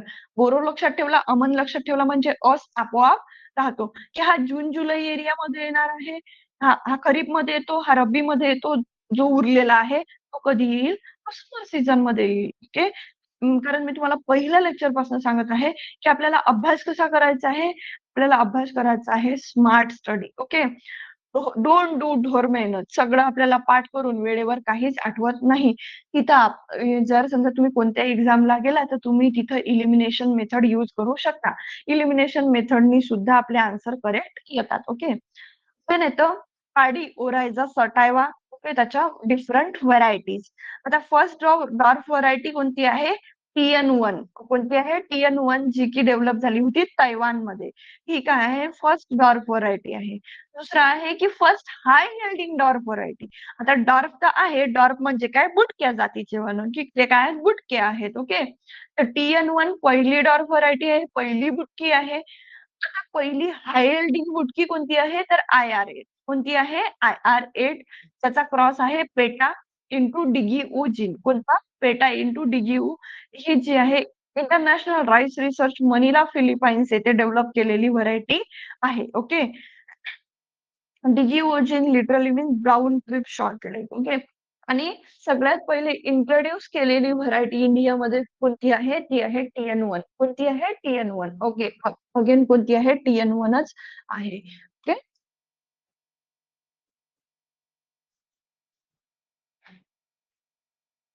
देन नेक्स्ट बघा IR8. IR8 काय आहे? सेकंड इंट्रोड्यूस व्हरायटी आहे, जे की IRI मनिला फिलिपाईन्सलाच डेव्हलप केली होती आणि IR8 ला काय म्हणतात? Miracle rice. काय आहे? Miracle rice of world. Okay, miracle rice of world. तर बरेचसे जण कन्फ्यूज होतात जयामध्ये आणि IR8 मध्ये. वर्ल्डचा विचार केला कारण इंटरनॅशनल राईस रिसर्च इन्स्टिट्यूट कुठं आहे? मनिला फिलिपाईन्समध्ये आहे. त्यांनी डेव्हलप केली असेल तर सगळ्या जगासाठीच असेल ना. आणि जया नावातच कुठेतरी आपल्याला मराठी म्हणजे आपलं जे इंडियन कल्चर आहे ते दिसून येते. जया. ओके. तर हे काय आहे? Miracle rice of India. Okay. कारण तुमच्यामधलाच कोणीतरी मला आपले जे डेली लाईव्ह क्विज आहे ना, जे 6 वाजता आपण घेतो त्याच्यामधून स्क्रीनशॉट काढले होते. मॅम तुम्ही असं कसं सांगताय? तर इथे बघा मिरॅकल राईस आहे बरोबर आहे. पण हा इंडियाचा मिरॅकल आहे आणि हे वर्ल्डचं मिरॅकल आहे. तर हे बघा जयावरूनच आपल्याला ह्या गोष्टी लक्षात राहतात, की जी सेमी डार्क व्हरायटी आहे. ओके, सेमी डार्क व्हरायटी कुणी डेव्हलप केली आहे? डॉक्टर शास्त्रीनी. जे TN1 आपण 1964 मध्ये आणली, त्याच्यासोबत क्रॉस केला टाइप 141 चा. त्याचा त्याचा क्रॉस कुणासोबत केला? टाइप 141 आणि आपल्याला काय मिळाली? जया, जे की मिरॅकल राईस ठरली इंडियाचं. ओके. ड्यू टू आता मिरॅकल का म्हणत असतील? कारण काय की काय यील्ड जास्त देते, प्रोडक्शन जास्त देते, शेतकऱ्यांच्या हिताची आहे म्हणून आपण त्याला मिरॅकल हॅपन झालं. आपण जी आपली जी उपलब्धी आहे ती खूप चांगल्या कामाला गेली. ओके. म्हणून त्याला काय म्हणतात? मिरॅकल असं म्हणतात. कटक ओडिशा बघा मी तुम्हाला 2 इन्स्टिट्यूट सांगितल्या होत्या. एक म्हणजे की इंडियन राईस रिसर्च इन्स्टिट्यूट आणि दुसरी होती सेंट्रल राईस रिसर्च इन्स्टिट्यूट. तर एक हैदराबादला, एक कटकला आहे. तर तुम्ही मला एकदा कमेंट करून सांगा की कटकला कोणती आहे आणि हैदराबादला कोणती आहे? ओके. कटकच्या व्हरायटीज कोणत्या आहेत? मलिंगा आणि मसुरी. डायरेक्ट सीडिंग व्हरायटीज कोणत्या आहेत? बाला, कर्वे, नगीना किंवा पुसा 21. ओके. आणि जे बॅक्टेरियल लीफ ब्लाइट आहे, BLB खूप डिव्हास्टिंग डिसीज आहे. त्याला टॉलरंट व्हरायटीज कोणत्या आहेत? TKM6, IR8 आणि लुनीश्री. ओके. लुनीश्री ही साल्ट टॉलरंट सुद्धा आहे. कोणती आहे? साल्ट टॉलरंट सुद्धा आहे. कोणती व्हरायटी? लुनेश्री व्हरायटी. सॅलिनिटी टॉलरंट कोणते आहेत? जलमग्न आणि जलमानी. काय आहे? जलमग्न आणि जलमानी. ते झाल्यानंतर वॉटर लॉज एरियासाठी PRH10. First hybrid basmati rice इंडियाचं कोणतं आहे? CORH1. ह्यावरती क्वेश्चन येईल बघा. ओके.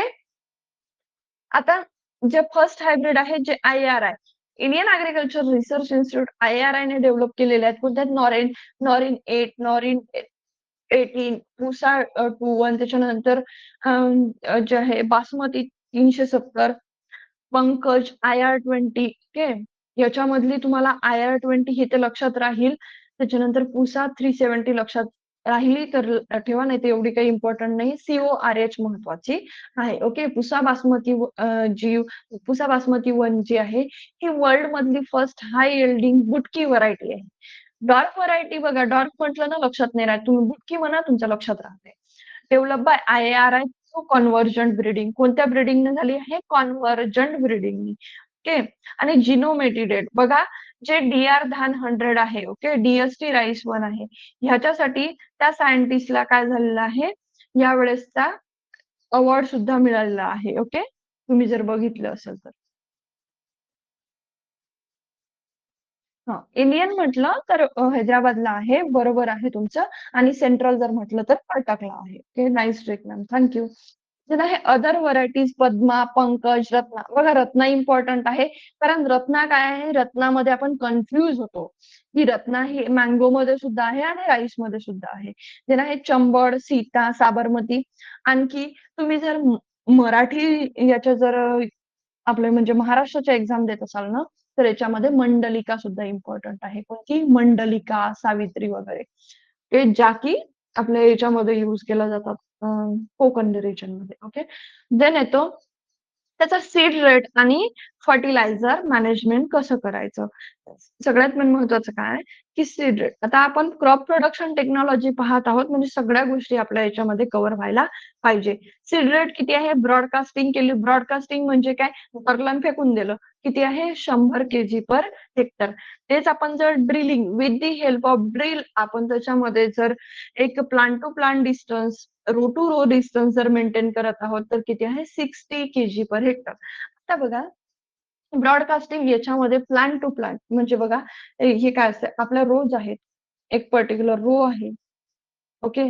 आणि प्लांट टू प्लांट मध्ये हे डिस्टन्स आपण मेंटेन करत आहोत आणि रो टू रो मध्ये डिस्टन्स मेंटेन तर हे कुठं होतं ड्रिलिंगमध्ये.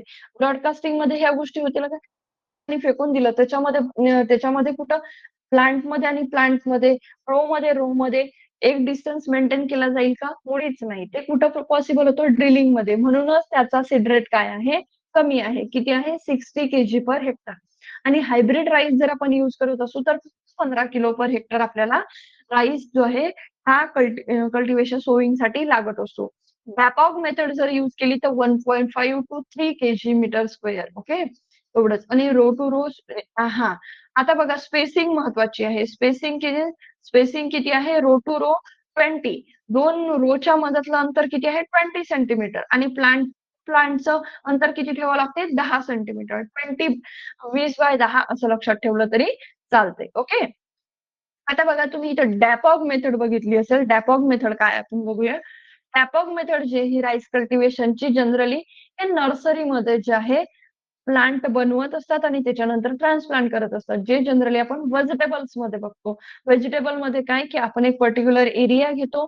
त्या एरियामध्ये खूप सारे प्लांट जे आहे ते ग्रो करत असतो. एक डिझायर्ड हाईट त्याने परफॉर्म केली, की आपण ते काय करतो फील्डवरती त्याची ट्रान्सप्लांटिंग करतो. म्हणजे प्लांट काय करतो? ट्रान्सप्लांट करतो. ओके. त्याला काय म्हणतो आपण एका जागेवरून दुसऱ्या जागेवरती नेतो आणि एक particular plant spacing, row spacing जी आहे ती मेंटेन करून क्रॉप जे आहे ग्रो करत असतो. ओके. त्याला काय म्हणतो आपण ट्रान्सप्लांटिंग. आता जनरली आता डॅपॉग मेथड बद्दल बघत आहोत ना. डॅपॉग मेथड जी आहे इंट्रोड्यूस केली आहे फिलिपाईन्समधून. का बरं केली असेल? कारण इंटरनॅशनल राईस रिसर्च इन्स्टिट्यूट कुठे आहे? फिलिपाईन्सला आहे, मनिलाला आहे. सीडलिंग जे आहे ट्रान्सप्लांटिंगसाठी नुसतं 12 दिवसात रेडी होते. ओके. याच्यामध्ये काय स्प्राउटेड सीड जे आहे ते युनिफॉर्म स्प्रेड केल्या जातात. हे बघा वुडन प्लॅन्ट तुम्हाला इथं दिसत असेल. एक सरळ-सरळ एक टब आहे वुडनचा आणि त्याच्यामध्ये 3 केजी पर मीटर स्क्वेअर. एका मीटर स्क्वेअरमध्ये 3 किलो धान राहील. ओके. 3 किलो धान राहील एवढं जे आहे धान त्यांनी टाकलेलं आहे. आणि त्याच्यासाठी त्यांना काय केलं अलाऊ टू जर्मिनेट आणि 12 दिवसाने ते काय झालं रेडी झालं. त्याची काय केली ट्रान्सप्लांटिंग. ओके. त्याची काय केली ट्रान्सप्लांटिंग केली. आता 1 हेक्टर एरियासाठी जर आपल्याला धान पाहिजे असेल, आपलं पाडी पाहिजे असेल, तर ओन्ली 25 ते 30 मीटर स्क्वेअर एरियामध्ये ह्या डॅपॉग नर्सरीमध्ये आपण पाडी काय करू शकतो? ग्रो करू शकतो. ही सगळ्यात मोठी याची उपलब्धी आहे. ही काय आहे? डॅपॉग मेथड. ओके. ही काय आहे? डॅपॉग मेथड. आता बघा बऱ्याचशा मेथड आहेत. आपला फर्टिलायझरचा कन्सेप्ट आपण नंतर घेऊया. आता system of rice intensification. System of rice intensification हे सुद्धा कशासाठी यूज केलं जातं? की जे इरिगेशन क्वांटिटीज आहेत किंवा प्लांट पॉप्युलेशन आहे, ही काय करायची रिड्यूस करून आपल्याला सॉइल कंडिशन इन्क्रीज करायची आहे, हर्बिसाइड कमी करायचं आणि केमिकल करायचं आहे. ह्याच्यासाठी आपण सिस्टम ऑफ राईस पद्धत जी आहे, श्री मेथड जी आहे ती यूज करत असतो. ह्याच्यामुळे काय होते 20 ते 100% आपल्याला यील्ड इन्क्रीज मिळतं आणि 90% सीड काय होतात आपले सेव्ह होतात. श्री मेथडनी ही सुद्धा एक मेथड कशाची आहे प्लस म्हणजे सोविंग मेथड म्हणतो आणि याच्यामध्ये 50% वॉटर काय होतं सेव्ह होतं. 50% वॉटर काय होतं सेव्ह होतं. अडॉप्ट आपण कुठं-कुठं करू शकतो? इरिगेटेड एरियामध्ये, रेनफेड एरियामध्ये. ओके. कशा-कशासाठी? आणखी व्हीट, शुगरकेन, मिलेट, मस्टर्ड. पण जनरली जे यूज करतात ते कशासाठी करतात? श्री मेथड. ते कुठे यूज करतात श्री मेथड? जनरली राईसमध्ये यूज करतात. आता याच्यामध्ये वाईड स्पेसिंग असते खूप 25, 25, 25, 25. त्याची आपण किती बघितली? 20 ते 10. 25, 25 लागते म्हणूनच इथं काय आहे? 90% सीड काय होतात, सेव्ह होतात. सीड रेट किती असतो इथं 2 केजी पर हेक्टर किंवा 5 केजी पर हेक्टर. ओके. आणि 100 मीटर स्क्वेअर एरिया सफिशियंट असतो नर्सरीसाठी. जिथं आपण टॅपॉगमध्ये किती बघितलाय 25 ते 30. इथं किती बघत आहोत 100 metre square. Okay. 100 metre square. आणि ट्रान्सप्लांटिंग कधी करायची जेव्हा 2 लीफ स्टेजवरती 8 ते 12 दिवसाचं क्रॉप झालं तेव्हा. तर याचा डिमेरिट काय आहे, की यांना लेबर कॉस्ट खूप जास्त लागते. हे याला काय लागतो लेबर कॉस्ट खूप जास्त लागतंय. ओके. आता येऊ आपण आपल्या फर्टिलायझर वरती. फर्टिलायझर मॅनेजमेंट रेशो लक्ष हा हा जो आहे रिकमेंडेड डोस ऑफ फर्टिलायझर किती आहे 100-60-60 किती आहे 100-60-60. त्याच्यानंतर बघा येतं क्रिटिकल स्टेजेस. क्रिटिकल स्टेजेस ज्या आहेत त्या वॉटरमधले आपण क्रिटिकल स्टेज बद्दल काल डिस्कस केलं होतं. इथे फक्त लक्षात ठेवा क्रिटिकल स्टेज कोणती आहे? टिलरिंग स्टेज जे की 2 ते 20 दिवसानंतर येते ट्रान्सप्लांटिंगच्या आणि दुसरी आहे बुटिंग म्हणजे लेट पॅनिकल स्टेज.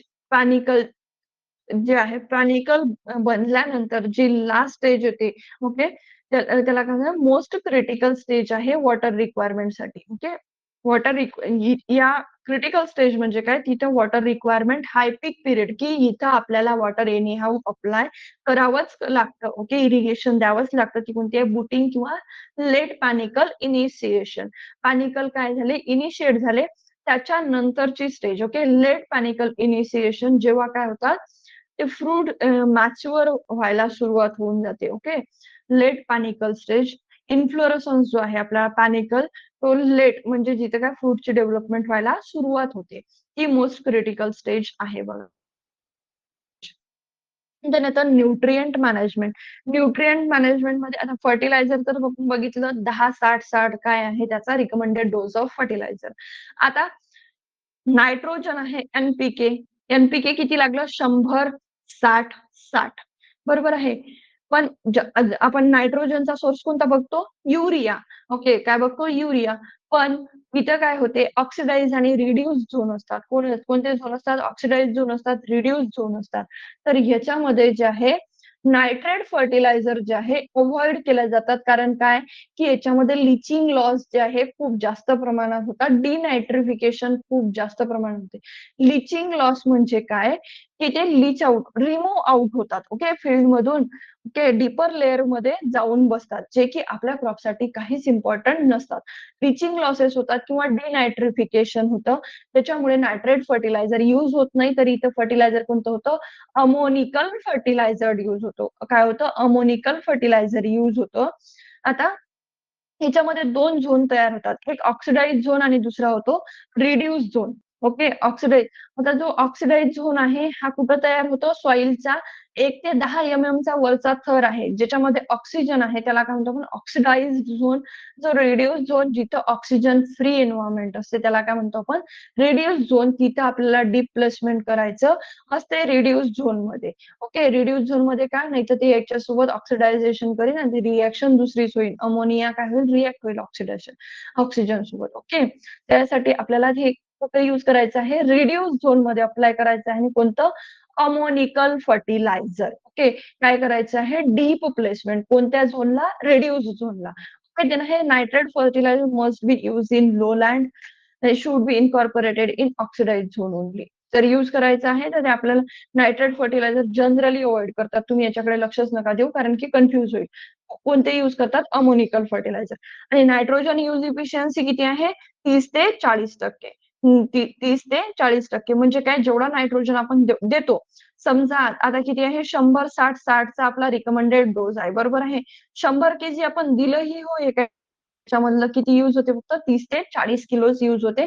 म्हणून त्याला नायट्रोजन यूज इफिशियन्सी किती आहे 30 ते 40%. ओके.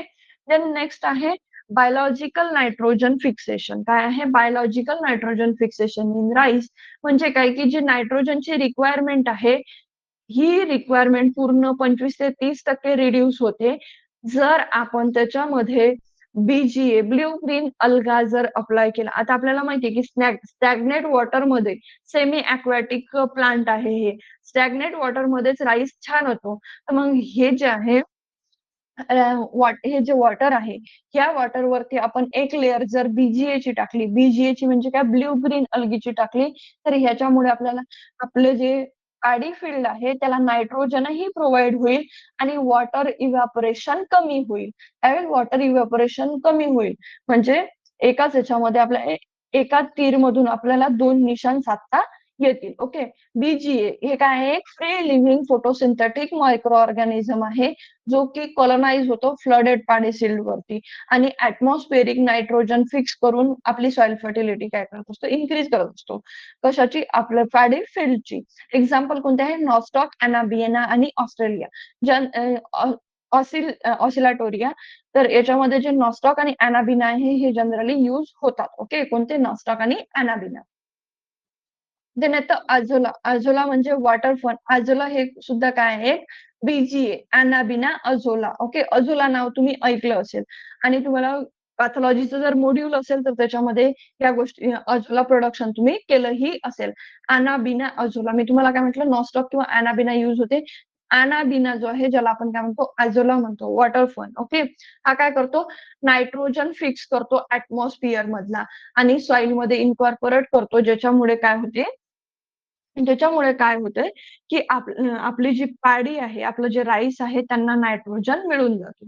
दुसरा येतो अझाटोबॅक्टर जो काय आहे नॉन सिम्बायोटिक आहे. काय आहे? नॉन सिम्बायोटिक आहे आणि फ्री लिव्हिंग असून नायट्रोजन फिक्स ते करत असतो. ओके. कुठं करतो? रायझोस्फिअर एरिया म्हणजे रूट झोन एरियामध्ये, कुठं अपलँड राईसमध्ये, कुठं अपलँड राईसमध्ये जो काय करतो? सॉइल फर्टिलिटी एन्हान्स करत असतो. ऑब्व्हियसली सॉइल फर्टिलिटी जर एन्हान्स झाली तर क्रॉप ग्रोथ चांगली होते. ओके. हां, अझोलाचा यूज जो आहे तो कॅटल फीडसाठी सुद्धा करतात आणि हा कॅटल फीडसाठी बेस्ट ऑप्शन आहे. अझोलामुळे जे आहे कॅटल जे असेल, आपलं बफेलो असेल, मिल्क प्रोडक्शन खूप चांगलं होतं. ओके. त्याच्यासाठीही आपण यूज करू शकतो आणि पॅडी फील्डसाठी तर हे काय आहे वरदान आहे कारण की वॉटरही लॉस होत नाही आणि नायट्रोजन सुद्धा फिक्स होतो. तर 25% ते 30% म्हणजे काय 25 ते 30 किलो नायट्रोजन एका हेक्टरला द्यायची गरजच पडत नाही. मग रिमेनिंग किती 70 किलो नायट्रोजनच आपल्याला द्यावं लागेल. जो की रिकमेंडेड डोस आहे. ओके. पर हेक्टरचा. म्हणजे नाही तर न्यूट्रिएंट डिफिशियन्सीज. आपण न्यूट्रिएंट बघितले की कोणते-कोणते लागतात. तर काही न्यूट्रिएंट असे असतात की जे जे जे काय म्हणजे थोड्याफार प्रमाणात कमी झाले की त्याची डिफिशियन्सी आपल्याला दिसून येते. जसं की खैरा डिसीज. ह्याला तुम्ही इंटरनॅशनल ऑब्जेक्टिव्ह म्हणा कारण हा मी तुम्हाला सांगते खैरा डिसीज जो आहे प्रत्येक एक्झाममध्ये आला आहे आणि तुम्हाला सांगते AFO 2025 मध्ये सुद्धा खैरा डिसीज वरती क्वेश्चन आलेला आहे. ओके. मागच्या एफओमध्येच खैरा डिसीज वरती विचारलेलं होतं. जो की काय आहे झिंक डेफिशियन्सी. काय आहे खैरा डिसीज कोणती डेफिशियन्सी खैरा डिसीज कशामुळे येतो? झिंकच्या डेफिशियन्सीमुळे. कशाच्या डेफिशियन्सीमुळे? झिंकच्या. जनरली नर्सरी स्टेजमध्येच याचे जे आहे हा डिसीज जास्तीत जास्त प्रमाणात येतो आणि त्याचे सिम्प्टम काय असतात, की लीफ टिप काय होऊन जाते? येलो होऊन जाते. लीफ टिप येलो होऊन जाते आणि रस्ट कलर फॉर्म करते मग ती. नंतर काय होते? आउटर लीव्हज वरती रस्ट आणि हे जे फर्स्ट जो आहे खैरा डिसीज हा रिपोर्ट केला होता वायल नेने नावाच्या सायंटिस्टनी 1966 ला कुठं? पंतनगर, उत्तराखंड. ओके. जी आपली जी.बी. पंत युनिव्हर्सिटी आहे तिथं याच्यावरती फर्स्ट टाईम काम झालं होतं. फर्स्ट त्यांनी रिपोर्ट केला होता, की हे कशामुळे झालं असेल? तर त्यांना लक्षात आलं, की हे झिंकच्या डेफिशियन्सीमुळे हा खैरा डिसीज झालेला आहे. त्याच्यासाठी कोणताच कॉझियल ऑर्गॅनिझम रिस्पॉन्सिबल नाही आहे. ओके. तर नेक्स्ट येतं browning of rice. Browning of rice कशामुळे होतं? आयर्नच्या टॉक्सिसिटीमुळे.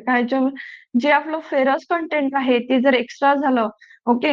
Major problem in water log acid sulphate soil जे आहे, अल्टीसोल आणि ऑक्झिसोल जे आहे, ते ऍसिड सल्फेट सॉइलमध्ये काय वॉटर लॉग कंडिशन झाली, तर तिथे काय होते फेरसची टॉक्सिसिटी होते आणि फेरसची टॉक्सिसिटी होऊन तिथे काय होतं पर्पल कलर आणि स्क्रॉच्ड अपीअरन्स जेव्हा येतात त्याच्यामुळे काय होते, की ते कशामुळे होते? आयर्नच्या टॉक्सिसिटीमुळे होते. आयर्न टॉक्सिसिटी टॉलरंट व्हरायटी कोणती आहे? फाल्गुना. लक्षात कोणती ठेवायची आहे? फाल्गुना. ओके. नाहीतर silicon in rice. Essential nutrient मानलं जातं राईसमध्ये. ज्याच्या डेफिशियन्सीमुळे काय होते? की जे क्रॉप आहे ते एकदम सॉफ्ट आणि ड्रुपी होऊन जातं. काय तर सॉफ्ट आणि ड्रुपी बघा हे ड्रुपी नेचर एकदम सॉफ्ट होऊन जातं आणि ड्रुपी नेचर ड्रुपी आपल्याला दिसून येते. व्हाईल जर समजा आता राईस आहे तर तो कसा असतो स्ट्रॉंग आणि इरेक्ट असतो. ओके. ॲडिक्वेट सिलिकॉन जर प्रेझेंट आहे तर. सिलिकॉनच्या सप्लायमुळे काय होतं की जे आउटर लेयर आहेत ओके. आउटर लेयर जे आहे क्युटिकल ती काय बनते एकदम टणक बनते आणि ह्याच्यासाठी इन्सेक्ट पेस्ट अटॅकसाठी ती काय एक बॅरियर बनते. कारण जनरली जे चेविंग आणि बायटिंग टाइप आहेत, चेविंग अँड बायटिंग टाइप जे स्टेम बोरर असतील, तर त्याच्यासाठी काय करते, हे बॅरियर तयार करते आणि आपलं जे क्रॉप आहे त्याला चांगलं ग्रो होण्यासाठी मदत करते. बघा 2020 चा जो एम-सी-आरचा पेपर होता त्याच्यामध्ये विचारलं गेलं होतं, की इसेन्शियल न्यूट्रिएंट कोणता आहे, ज्याच्यामुळे काय होते, की इन्सेक्ट पेस्टचा अटॅक कमी होतो. एक फिजिकल बॅरियर डेव्हलप होते राईसमध्ये, तर ते कोणत्या न्यूट्रिएंटमुळे होते? तर आन्सर काय असेल त्याचा? सिलिकॉनमुळे. ते आन्सर काय असेल? सिलिकॉन. आता डेफिशियन्सी जर आपल्याला दिसली, की ड्रुपी आणि सॉफ्ट प्लांट जर आपल्याला दिसले, तर त्याच्यासाठी आपल्याला काय अप्लाय करायचं असते? Basic slag 1.5 ton per hectare. Okay, basic slag 1.5 ton per hectare. तर बघा खैरा डिसीज जे आहे, खैरा डिसीजसाठी आपण काय करू, की झिंक सल्फेट अप्लाय करायचं आहे किती 25 किलो. किती 25 किलो लास्ट पडलिंगच्या वेळेस. लास्ट पडलिंगच्या नंतर. ओके. आता बघा वीड मॅनेजमेंटमध्ये महत्वाचं येतं की ह्याच्याशी वीड कोणते रिलेटेड आहेत. Silicon also act as a anti transparent field forming. Okay. Weed मॅनेजमेंटमध्ये काय आहे की मेजर वीड कोणता आहे? इचांचोला क्रुज गाली. कोणता आहे? इचांचोला क्रुज गाली किंवा इचांचोला कोलोनम. कारण की हे नियर अबाउट सेम दिसताय राईस सारखे. ओके. देन लो लँड जो ट्रान्सप्लांटेड राईस आहे त्याच्यामध्ये वीड प्रॉब्लेम जे आहे कमी प्रमाणात दिसून येतात. कारण की जे स्टॅग्नेट वॉटर आहे ते काय करते जास्तीत जास्त वीडला तसंच कारण हे सेमी अक्वॅटिक प्लांट आहे. पॅडी जी फील्ड आहे आपली किंवा राईसची जी फील्ड आहे ही याच्यासाठी सुटेबल आहे. ओके. पाण्यामध्ये. पण जे वीड आहेत ते याच्यावरती याच्यामध्ये सर्व्हायव्ह करू शकत नाहीत. जे अपलँड राईड आहे म्हणजे डायरेक्ट सीडेड राईस आहे त्याच्यामध्ये वीड प्रॉब्लेम जास्त असतो. हर्बिसाइड बघा तुम्ही याच्यामधलं ब्युटाक्लोर एवढं जरी लक्षात ठेवलं तरी चालते.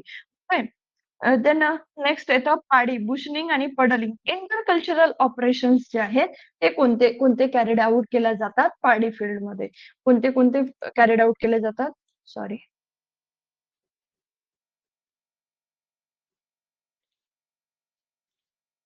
तर त्याच्यामध्ये येतं बुशनिंग. बुशनिंग म्हणजे काय, की क्रॉस फ्लोइंग जेव्हा यंग क्रॉप असतं 4 ते 6 वीक्सचं असतं. किती?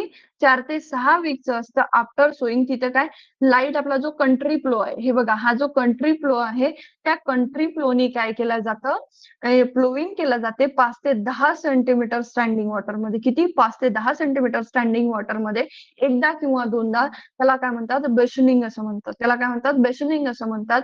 कशासाठी? वीड कंट्रोलसाठी, क्रॉप स्टँड चांगला झाला पाहिजे ह्याच्यासाठी आणि एअरेशन प्रोव्हाईड झालं पाहिजे. हे स्टॅग्नेट कंडिशनमध्ये एअरेशन प्रोव्हाईड झालं पाहिजे. ओके. त्यासाठी बेशनिंग हे प्रोव्हाईड करत असतात. त्यांना हे पडलिंग. पडलिंग म्हणजे काय? की destruction of soil aggregate by mechanical force of soil with excessive moisture, destroy soil structure, hamper root penetration and affect the succeeding upland rotation with rice. बघा पडलरच्या मदतीने पडलिंग केलं जाते. जे स्टँडिंग वॉटरमध्ये काय केलं जाते, हे ऑपरेशन कॅरिड आउट केलं जातं. ज्याच्यामध्ये काय जे सॉइल ॲग्रीगेट्स आहे, कॉम्पॅक्शन आहे, ते काय केलं जातं, कमी केलं जातं मेकॅनिकल फोर्स लावून डिस्ट्रॅक्ट केलं जातं. त्याला काय म्हणतो आपण पडलिंग. ओके. बिफोर पडलिंग बघा असे काय असतात क्लॉट्स असतात आणि आफ्टर पडलिंग हे काय होते सॉइल पुल्वेराइज करायला. पण कधी जेव्हा काय होतं की standing water okay standing crop आणि स्टँडिंग क्रॉप मध्ये ही ऍक्टिव्हिटी परफॉर्म केली जाते. ओके. त्याला काय म्हणतो आपण पडलिंग असं म्हणतो. ओके. देन नेक्स्ट काय आहे हायब्रिड राईस, गोल्डन राईस आणि एस-आर-आय सिस्टीम ऑफ राईस इंटेन्सिफिकेशन. आता बघा हायब्रिड राईस पर्यंत मध्ये आपण आपले पहिले जे स्टार्टिंगचे लेक्चर होते त्याच्यामध्ये डिस्कस केलं होतं. गोल्डन राईस सुद्धा जीएम क्रॉप बघा जे जेनेटिकली मॉडिफाईड क्रॉप आहे त्याच्याबद्दल आपण बघितलं आहे. आता बघा सिस्टम ऑफ राईस इंटेन्सिफिकेशन जे श्री पद्धत आहे, श्री मेथड आहे ती कुणी डेव्हलप केली होती? Henri de Laulanie. ओके. हा काय अॅग्रो इकॉलॉजिकल अप्रोच आहे. कशासाठी? प्रोडक्टिव्हिटी इन्क्रीज करण्यासाठी इरिगेटेड राईसची. आणि यांचा फोकस काय होता, की सॉइल, वॉटर, न्यूट्रिएंट आणि प्लांट हे सगळे कमीत कमी यूज करून जास्तीत जास्त फील्ड आपल्याला जास्तीत जास्त यील्ड आपल्याला यायला पाहिजे. ओके. ही काय कन्व्हेन्शनल मेथड आणि हे बघा श्री मेथड. याच्यामध्ये डिस्टन्स किती असतं? 25, 25, 25, 25. ओके. त्याला काय म्हणायचं? श्री पद्धत. काय म्हणायचं? श्री पद्धत. ओके. देन येतं प्रोसेसिंग ऑफ राईस. राईसची प्रोसेसिंग कशी होते? फर्स्ट काय केलं जातं? मायलिंग केलं जातं. त्याच्यामध्ये जे ॲल्युरियन लेयर आहे ओके ॲल्युरियन लेयर आहे आणि एम्ब्रिओ ते रिमूव्ह आउट केलं जातं. याच्यामध्ये बघा व्हिटॅमिन B1 थायामिनचा खूप जास्त लॉस होतो. ओके. आणि जर तुम्ही कंटिन्युअस पॉलिश राईस जर खात असाल तर त्याच्यामुळे काय होतं बेरी-बेरी डिसीज सुद्धा आपल्याला होऊ शकतो. डिफिशियन्सी हा एक डेफिशियन्सी डिसीज आहे. ओके. बेरी-बेरी. डेफिशियन्सी डिसीज आहे म्हणजे काय? की ही डेफिशियन्सी जर तुम्ही फुलफिल केली तर बेरी-बेरी डिसीज नाहीसा सुद्धा होतो. ओके. याच्यासाठी कोणता कॉज्युअल ऑर्गॅनिझम नाही, कोणता बॅक्टेरियल डिसीज वगैरे नाही. Okay. Then polishing of rice काय आहे? आफ्टर मायलिंग. ओके. मायलिंग झाल्याच्या नंतर त्याची काय केलं जाते? पॉलिशिंग फॉर त्याच्यामध्ये काय केलं जातं? जो ब्रान आहे तो रिमूव्ह केला जातो. सरफेस एकदम स्मूथ होतो आणि क्वालिटी जी आहे कुकिंग क्वालिटी इम्प्रूव्ह होते. ओके. त्यानंतर पॅराबॉइलिंग. पॅराबॉइलिंग हे काय आहे? हायड्रोथर्मल प्रोसेस आहे. इम्पोर्टंट आहे एक्झाम पॉइंट ऑफ व्ह्यू. काय हायड्रोथर्मल प्रोसेस आहे, ज्याच्यामध्ये क्रिस्टलाइन स्टार्च जो आहे तो अमार्फस फॉर्ममध्ये कन्व्हर्ट होतो. काय केलं जातं पॅराबॉइलिंगमध्ये? सोकिंग केलं जातं. नंतर स्टीम झाल्यानंतर परत ड्राईंग आणि ड्राईंग झाल्यानंतर काय त्याचं त्याची मायलिंग केलं जाते. त्याची काय केलं जाते? मायलिंग केलं जाते. ओके. फर्स्ट आणि ब्रान रिमूव्ह करण्यासाठी. त्याला काय म्हणतात? पॅराबॉइलिंग. पॅराबॉइलिंग इन राईस असा तुम्हाला क्वेशन जो आहे तो येऊ शकतो. बघा आता जे आहे आपलं म्हणजे आज आपण क्रॉप प्रोडक्शन टेक्नॉलॉजी बघितली. आज आपलं जे टार्गेट होतं ते कंप्लीट झालं आहे. जर तुम्हाला काही क्वेशन असेल तर विचारा, नाहीतर आपलं सेशन आपण इथं एंड करूया. ओके. Any question?